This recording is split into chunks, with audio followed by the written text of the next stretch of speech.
நீ மரண பர்யந்தம் உண்மையாயிரு, அப்பொழுது ஜீவ கிரீடத்தை உனக்கு தருவேன் என்று கிறிஸ்து சொல்கிறார் என்று வேதம் சொல்லப்பட்டிருக்கிறது.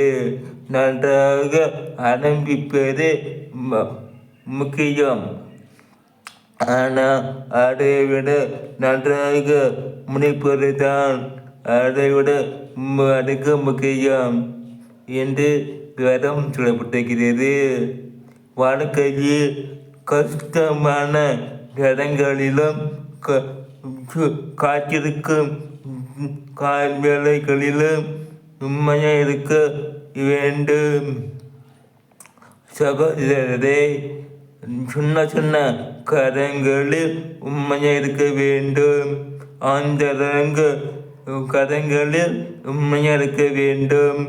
ஒருவரும் காணாத இடங்களில் நீங்கள் செய்யும் கரங்களில் கர்த்தருக்கு பயந்து உண்மையாக இருக்க வேண்டும். ஆவிக்குரிய கரங்களிலும் உண்மையாக இருக்க வேண்டும். தேவனோடு அனுதினமும் ஜெபிப்பதிலும் வேத வசனம் வாசிப்பதிலும் உண்மையாக இருக்க வேண்டும். இயேசு நாமத்தில் ஜெபிக்கிறேன். ஆமென்.